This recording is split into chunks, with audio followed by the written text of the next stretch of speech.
Welcome to Food Friends, a podcast inspiring home cooks to try new dishes in the kitchen by sharing trusted recipes, tips, and friendship. Hi, I'm Sonia. And I'm Carrie. We met in Los Angeles over 15 years ago as personal chefs and haven't stopped talking about food since. We're so glad you're here. Thanks for being our food friend. If you enjoyed our podcast, please subscribe, leave us a review, and share this episode with friends. We love hearing from you, so follow us on Instagram or drop us a line at foodfriendspodcast.com. Yes, we'd love to hear from you and your food friends. Happy cooking and eating. Hi, Carrie. Hi, Sonia. Carrie, I think you know that I am a winter salads obsessive. When I think about winter salads, I immediately think of you. It's like an association. Do you? Yes. You're such an incredible salad maker and recipe developer for salads. You're a real salad lover. I think a lot of people eat salads because they kind of have to. You genuinely eat salad because you love it. I too. Since I was a little kid, I always got seconds of salad. And I just think winter salads sometimes are even my favorite of the entire year. And it's counterintuitive. I teach classes about this because I'm so passionate about the fun things you can do. And I think one of the best aspects of winter salads is a lot of them are make-ahead friendly. When you're thinking about summer salads, you're really kind of taking these prime ingredients and really doing very little with them. But in the winter, you can really use assertive flavors. You can have all these great textures. Yeah. So let's get into it. I want to share one of my favorite seasonal salads with you to start with. And I actually developed this years ago for the Jewish holiday of Tu B'Shvat. So in Judaism, there's 4 separate New Years in the calendar year. And there's a New Year just for the trees. And that New Year falls, it's a lunar calendar. So it falls usually around early February-ish. It's at a time when they say the sap is starting to bubble up in the trees and start to liven up in the trees. How I just beautiful. love I love I that just visual. love it. Yeah, and it's a tradition to eat new fruits. It's really cool. I like to think of this as the you're gonna get through winter moment. The trees will bloom again. Yeah. They're coming alive reminder again. that they're still there. Yes. Yeah. And even when you can't see it, it's happening. Yes. And so, okay, I like to make a citrus, pomegranate, and mint salad. I definitely love a citrus salad this time of year. And for this, I like to have different kinds of citrus. So I do this actually on a bed of lettuce. I don't do just pure 100% citrus. I like to get any kind of good, like speckled or interesting lettuce that you can find. You could even do arugula or something like that for this. And then I get Cara oranges because I love their pinkish color. I love if I can track down a blood orange also for their color and flavor, but you could swap that for any other orange you like. 2 tangerines or mandarins for their size because everything here gets cut up. Like you take the peel off and then you cut it into rounds. So it's those beautiful, almost flower-like shapes of orange. Yeah. And then you get pomegranate seeds, which, you know, it's not exactly pomegranate season. You can still find them. So this is a little bit of a cheat. If you don't want to use pomegranate, you can leave it out. But you can also find so many of those packaged seeds year round. And then a bunch of fresh mint, which is also something that's easy to find year round. And then for the dressing, this is where the pomegranate comes in again. So if you didn't want the pomegranate seeds and you want to keep it more seasonal, you could skip those and instead leave the pomegranate flavor to the dressing, which has pomegranate molasses, lemon juice, honey, salt, and olive oil. I mean, Sonia, if there is a salad that represents you, I feel like this is it. With the pomegranate, the lemon, the honey, all this citrus, mint. And one more thing. Wait. I like to crumble feta on top of this. And or keep feta. Yes. Well, there you go. You crown it with something rich and salty. And whatever greens that you're finding, whatever looks good, it sounds like would work with this, correct? Yeah, even like a butter lettuce, a little gem is great. But you know what would even be good is endive here. Yes. Yeah. Or frisee, all of that. So Those it's basically, hearty. Yeah, anything that you can find right now locally or that looks good to you at your grocery store. This really is just a sunny salad for a cold winter day. I grew up eating a lot of just oranges. We would have oranges in our fridge in the winter. But I think when you take a salad like this and you have a Cara orange, a blood orange, or just your regular navel orange, and then you add in a couple of mandarins, you really see how they really taste different. They have such different flavors. Yeah. Yeah, I completely agree. I love any kind of abundant citrus salad, even if it's just a plate full of different citrus that you've cut up. It's lovely this time of year. Well, Sonia, there's a recipe I want to talk about that has similar vibes to what you just described, but it's a little bit heartier. It's a Brussels sprout salad, like a shaved Brussels sprout salad, which I really love. And it has pomegranate in it, and it has a little bit of feta in it, but it also has bulgur wheat. And so it has sort of these tabbouleh vibes because you shave the Brussels sprouts and it has a lot of herbs. There's scallions, there's tons of mint, there's also pomegranate seeds, and also toasted pistachios. It's all tossed together in a lemony sumac dressing. You can add a little bit of honey or maple syrup, salt and pepper. Very simple. And the thing about bulgur wheat that I really love is it's like minimal cooking. You just sort of pour hot water over it. It really only needs about 10 minutes of hot water and it just absorbs that. And then you fluff it up and it really creates this great texture in your salad. I love the texture and the flavor of bulgur wheat. It's obviously like a traditional ingredient in tabbouleh. And I love that this is kind of a wintery version of tabbouleh. Yeah. Like you just said, like those Brussels sprouts, the pomegranate seeds, in lieu of cucumber and tomato and parsley. And is there mint in this too? Yeah, like, there's a ton of mint in it. Mint and scallion, which are two flavors that I really love. I will say the picture of the salad really is what called to me. It kind of looks like little jewels. You know, there's little pomegranate seeds and then pistachios, and it's just really bright and beautiful. Yeah, that sounds like something I would definitely make. Another item of produce that I'm always turning to this time of year is celery root, also known as celeriac. I think there's a couple other names for it too. And it is not celery and is not the root of a celery. I was going to ask that question. I feel like I'm always wondering. No, it is not. It is not the bottom of a celery. It is its own root. And it's delicious. It does have like a celery flavor, and you can cook it or you can eat it raw. And one of my favorite ways to eat it raw is in the very, very classic French tradition, which is typically called celery root remoulade. That's the name of the salad. I'm going to share a recipe from Alice Waters. That's a very traditional French take on it. And it's from the Chez Panisse Cafe Cookbook. And it's one large celery root. The most important part is you need to peel off all the knobby. I actually don't peel it. I take a knife. It looks almost like hairy and not it's knobby. A root. Yeah, it's a root. You cut off the outer layer until you get to the white part. So you usually have to cut off like a 1/4 inch of the outside. Then you have this kind of weirdly shaped bulb that's all cut up. And then I like to grate that just on a box grater, or you can use a food processor. Either one. Some people use a mandolin. I find that it's easiest to do on the holes of a box grater and actually use one of the smaller holes for this. And then you combine it typically with lemon juice. You need the lemon juice to keep it from going brown. That's a really important part. And then mayonnaise or homemade aioli. In Alice Waters' recipe, she has you add Dijon and a tablespoon of chopped capers and pepper. How great. When I'm teaching this class, my personal recipe actually has no Dijon and no capers. And instead, I like to add a lot of fresh parsley, which I think just gives it a little nice fleck of color. But I do lemon juice, mayonnaise, salt and pepper as well. So it kind of depends what you're interested in. You can totally, for the first time, if you've never made this before, I would just follow the recipe as written. And if you've made versions of this before, you can play around with mustard, no mustard, capers, or herbs. You could even add dill or chervil or chives or tarragon. All of those would be lovely here. I really love this idea. First of all, I've used celery root, but I've always cooked it. I've always put it into the root vegetable mash that your grandmother used to make, that you've talked about many times, that I now make. My son loves it, but I've never thought of grating it on a box grater. Once you kind of get through the prepping of it, then you're just grating it and adding a little mayonnaise and lemon and herbs or capers and Dijon. That's a nice bright flavor for winter. Yeah, and grating a vegetable, as you know, makes it sweeter. So yes. it brings out the natural sweetness in the celery root. It is not a sweet vegetable, but this has natural sugars and they're just subtle, but they come out more when you grate it.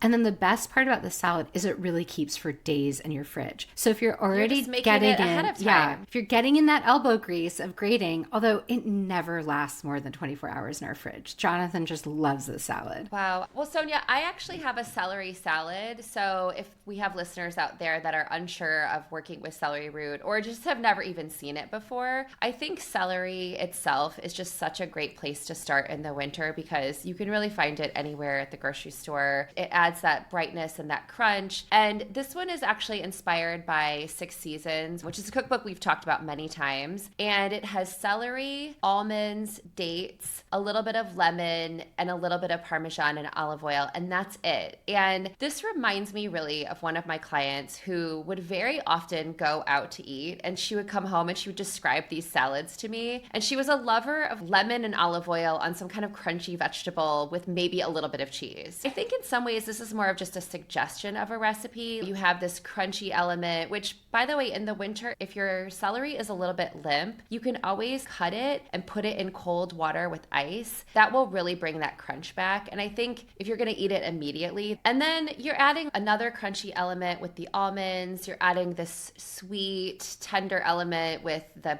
dates, and then just a little bit of saltiness with some shaved Parmesan, or even if you have pecorino, something that has like a little bit of a bite, but not too much. It's mostly celery. Well, I'm so glad you share this because I also have a celery salad that I make and I use and I teach, and it's almost identical to this. And I don't know if we were originally inspired by Six Seasons or not, because we served a version of this at the restaurant, because the restaurant I used to run, we got all our produce locally, and in the depths of winter, celery is sort of sometimes one of the only things that's looking good. Right. Celery is naturally quite salty.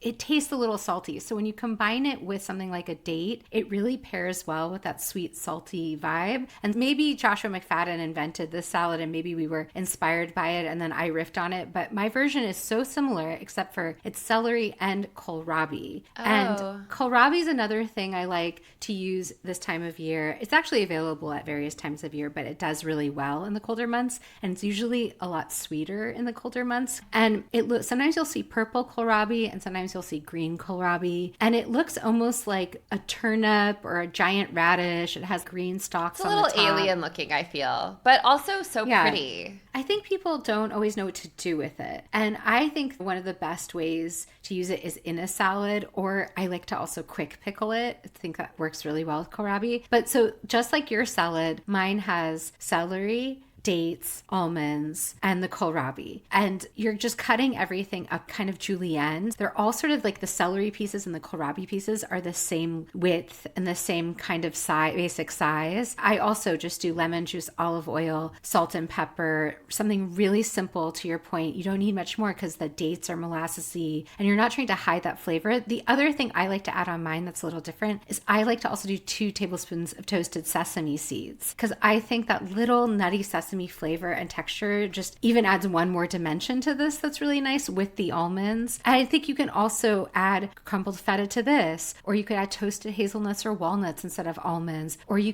we used to at the restaurant sometimes top it with nigella seeds instead of sesame seeds. I think any of these would work. I mean, I really love that your version, although you did pitch that you could add some cheese to it, I think also not everyone wants cheese. If you want a vegan version, or if you're serving this with something that already is rich or has dairy, when I would make these salads for my client, it would be like a dinner salad. And so having that cheesy element added the richness that she was looking for. But like, it was necessary it was necessary. What you're describing is also, it's a little bit fresher. Yeah, that's totally true. You're right. That version you're talking about is Parmesan is a major feature of the salad, whereas in mine it's absent. Yeah, and I think the great thing about both versions of the celery salad is they both will keep in the fridge really well for at least a day or two. Absolutely. Well, Sonia, I also really love a winter salad that has both raw and cooked elements to it. And there's this recipe from the Pioneer Woman, and it's called the Ultimate Winter Salad. I think that's such a great selling point. As we've talked many times, I think the way you name a recipe really kind of calls you forward. I was like,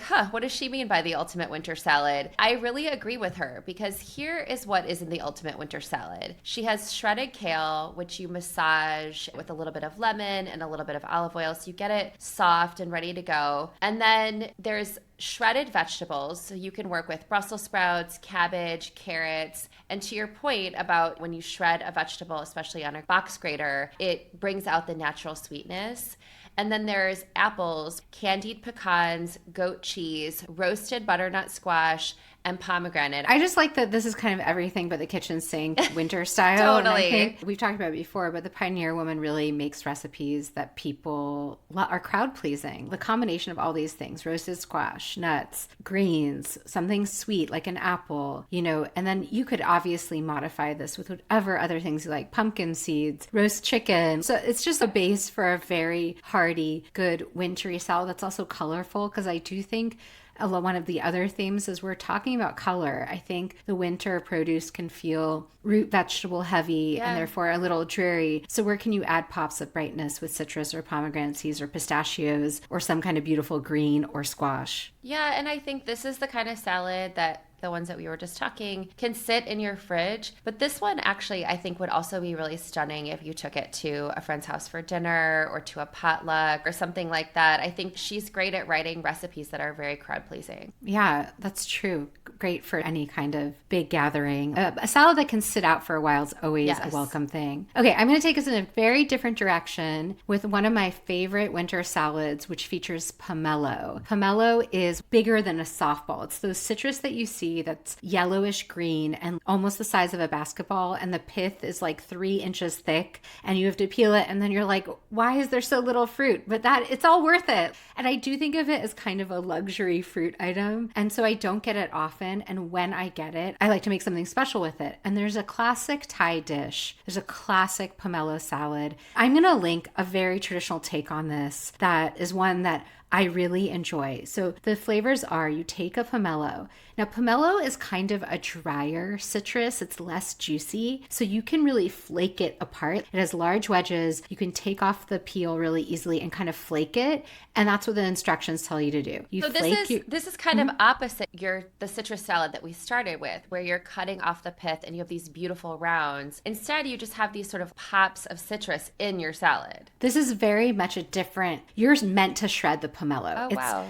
It's like you're taking it out of its encasement, out of its shell, and you're ripping it apart. And that's literally what the recipe will tell you to do. And then you're adding to it toasted shredded coconut, which I recommend toasting on your own because it will make it way more flavorful. Roasted and chopped peanuts. What I would basically do is take some coconut, take some peanuts. They can both even already be toasted, but I'd pop them into my toaster oven or oven for just 3 or 4 minutes just to get them warmed up so they get even toastier, because you really want that flavor. Yeah, you're just like waking up the flavors. Yeah, I love that. You take a red onion, which you thinly slice, and then if you can find them, you could use muskrat lime leaves here. And if you can't, I would just say it's okay. Maybe use some lime zest in its place. And then lemongrass, which you take out the hard layer and then you very, very thinly slice it. Lemongrass is such a beautiful flavor, and it's so unexpected in a salad. It's why I like this recipe so much.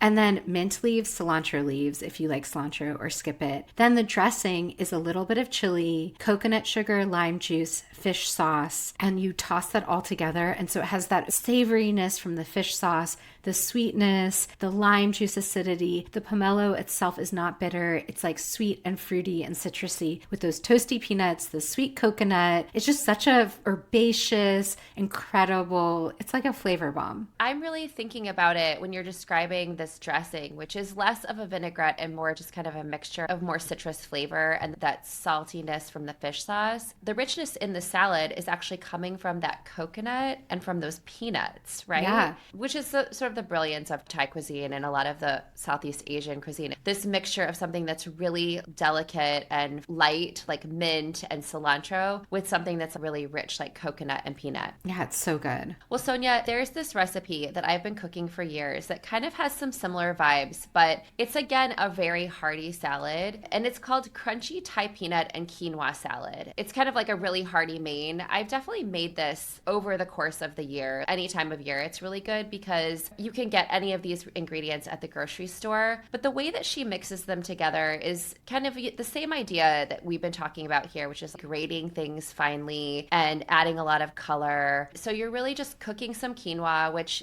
you know, if you're cooking quinoa for your meal prep or you just have some left over from a dinner, this is a great way to use up that extra grain. And then to make this salad as beautiful as it can be, it's purple cabbage, orange carrots, a lot of cilantro, and snow peas. you shred the cabbage, you shred the carrots, you cut the snow peas up kind of on the bias so that there's a little bit of texture there. And then you add tons of herbs and mix with the quinoa. But what makes this really delicious and similar to your pomelo salad is that it's a peanutty dressing. And it's a pretty standard peanut dressing. Peanut butter, soy sauce, a little bit of rice vinegar, a little bit of maple syrup or honey, a little bit of grated ginger, and some lime juice. I do think a peanut dressing with cabbage and carrot and peanuts is just a go-to for me in the winter. And there's so many good cabbages right now. And I love that you've just been making this for years. And it's also a real balance of sweet, savory, salty, and citrusy and bright. I go back to this recipe because I love this idea, but I think the proportions of this really work. As someone who generally doesn't even follow recipes, I do actually follow this one because you can kind of make it mediocre if you're just throwing things into a bowl. And this to me works really well all the time.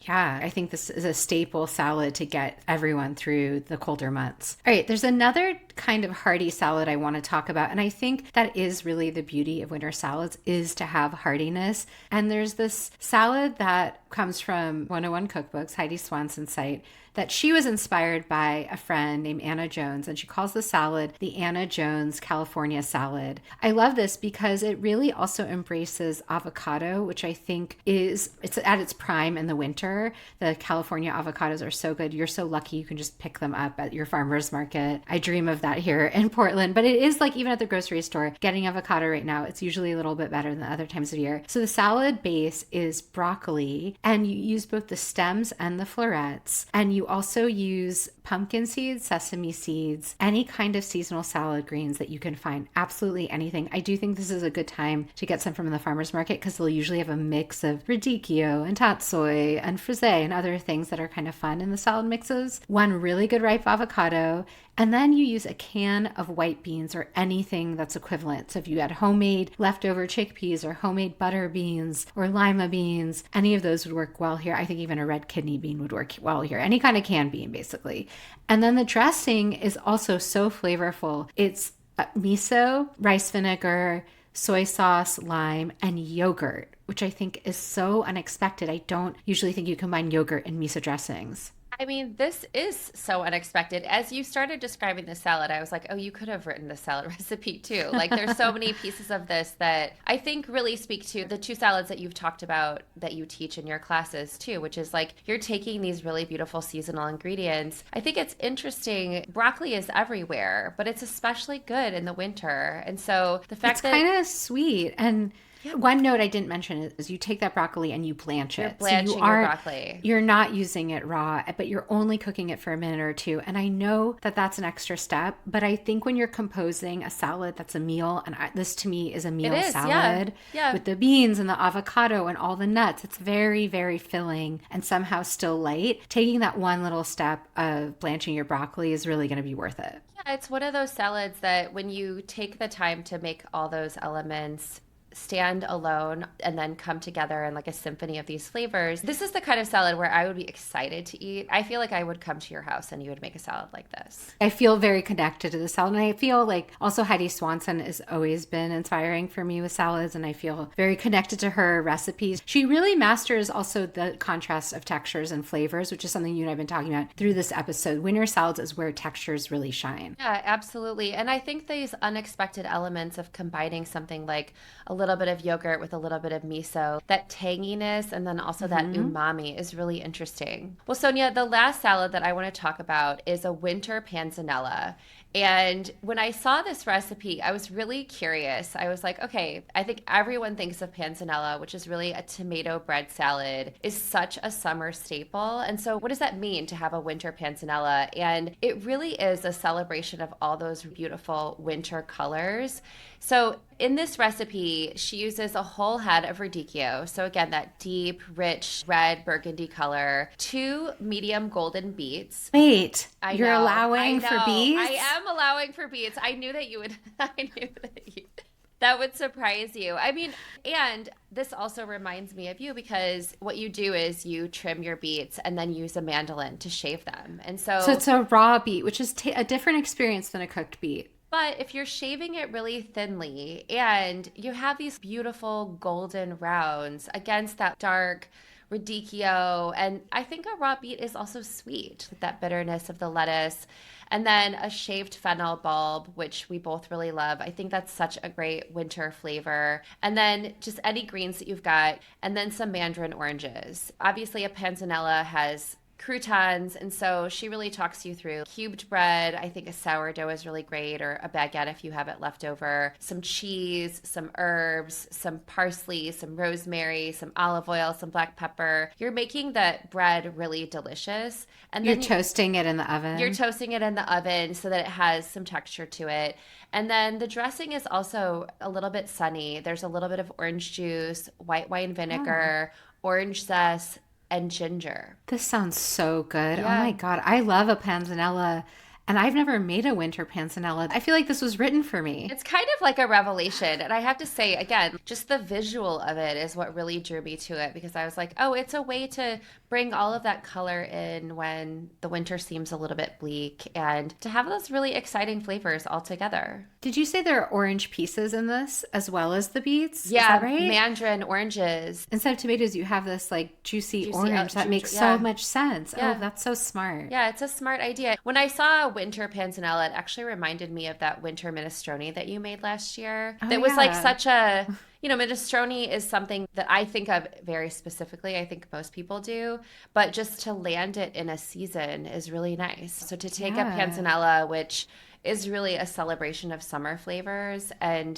to apply it to the celebration of winter flavors, I think is a nice thing to do. This is another one I really feel compelled to make immediately. I'd like you to make this for me for lunch today, actually. Can you? I wish that we were together for lunch today. That would be lovely. Well, until next time. Until next time, bye. Bye. Thanks for being our food friend. If you enjoyed our podcast, please subscribe, leave us a review, and share this episode with friends. We love hearing from you, so follow us on Instagram or drop us a line at foodfriendspodcast.com. Yes, we'd love to hear from you and your food friends. Happy cooking and eating.